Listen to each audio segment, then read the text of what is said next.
Politics. The only profession where saying absolutely nothing with confidence can make you look like a leader. Where failure becomes unexpected economic conditions. Where panic becomes strategy. And where the phrase "I stand by my comments" usually means someone is about to resign within 48 hours. Politics is often presented as a noble battle of ideas. The truth?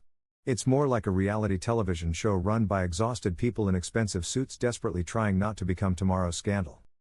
History has repeatedly shown that power has never really belonged to the smartest people. It belongs to the people who can survive turmoil and betrayal. Most people assume politics rewards intelligence, integrity, and competence. That's adorable, but the truth is, politics rewards adaptability and flexibility. For instance, can you exploit a disaster? Can you hold contradictory opinions without visibly sweating? Can you shake someone's hand while quietly plotting against them? Excellent. You're already halfway to high office. Politics isn't really about being the best person for the job. It's about convincing enough people that you are. That's the trick. Confidence beats competence far more often than society would like to admit. For example, even if a politician accidentally destroys an economy, all they need to do is make a dramatic speech and look concerned without breaking into laughter. That's strong leadership material. Politics is theater. It always has been and continues to be. Only the stage has become bigger and the masks have improved. For every aspiring politician, their career path begins the same way. They start with the idea that I'm going to change the system. Then they discover something horrifying. You cannot gain power without becoming part of the machine you hate. So, eventually the revolutionary becomes part of the system, the institution. You stop protesting as an outsider. Now you're inside committee meetings discussing stakeholder frameworks and policy alignment. You start wearing suits. You begin speaking in corporate riddles. You answer simple questions with phrases like, "We are carefully considering all available pathways moving forward." Which translates to, "We have absolutely no idea what we're doing." But by this point, it's too late. The machine has consumed you. You are now a fully operational political organism. Congratulations. To understand the origins of modern politics, we need to go back 500 years. In the tranquil setting of a quiet farmhouse, on the outskirts of Florence, a bitter political thinker sat alone in his study, and essentially wrote the world's first guide to manipulation. His name, Niccolò Machiavelli. His basic argument? Morality is optional. Power is not. He understood something deeply uncomfortable about human beings, and that is, people claim they want honesty, but they usually follow confidence. They claim they want morality, but they reward spectacle. Fear, charisma, and propaganda work better than truth. So, it is unsurprising most leaders choose convenience over ethics. Modern politics still follows the same rules. Only now, the manipulation arrives through multiple mediums like television, social media, viral clips, and consultants paid enormous amounts of money to make politicians appear authentic. Which is hilarious when you think about it. Because nothing screams authenticity like a focus group with a clipboard trying to figure out what authenticity means. If you think authenticity is a problem, here's one of the harshest realities of modern politics. When voters claim they want stability, what they actually reward is entertainment. After all, it is no secret that the loudest person gets all the attention. The outrageous person dominates the headlines. And the chaotic person becomes impossible to ignore.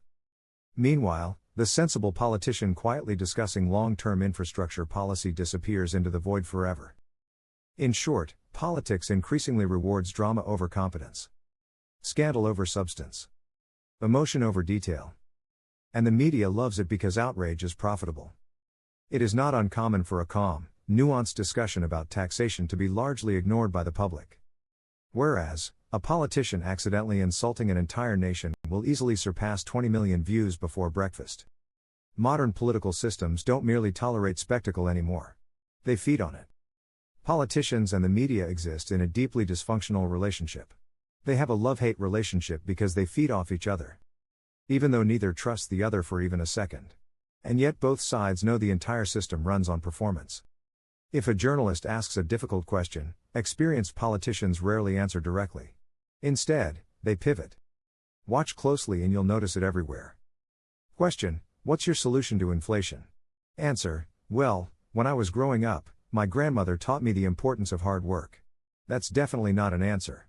Instead, The response is verbal nonsense made to sound insightful. From the politician's perspective, the goal isn't clarity or honesty. The goal is survival by distraction. On live television, cunning politicians know if you ramble long enough, eventually the interview ends, and everyone forgets what the original question was. It is political victory by filibuster. Interestingly, most people believe politicians run countries. Technically, yes. Realistically, power is usually shared between wealthy interests, party insiders, media networks, strategists, lobbyists, and whoever possesses the most damaging information about everyone else.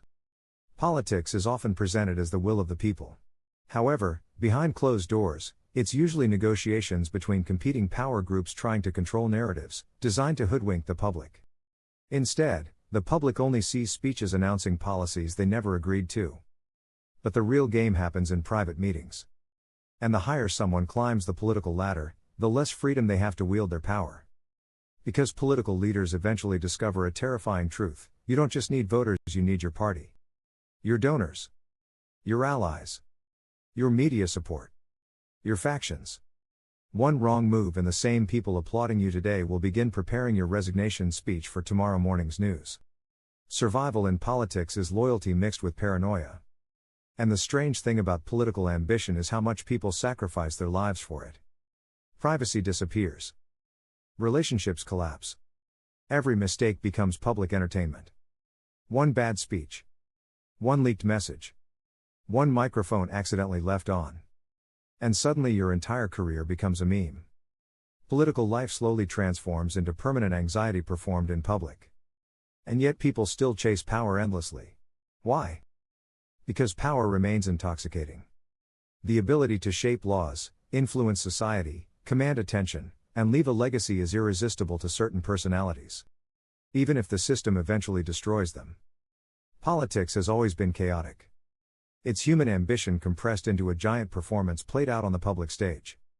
In a world built on persuasion, ego, survival, fear, and spectacle, politicians need to be adaptable because the players change. The technology changes. The slogans change. But the game itself? Well, that almost never changes. Because at the center of politics sits one eternal truth: human beings don't just vote for political leaders, they vote for stories.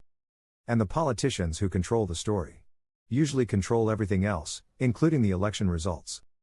Politics is the art of surviving problems mostly created by politics. And the winners are those who choose flexibility over virtue. If you enjoyed this video, please like and subscribe so I can make more. Thank you for watching.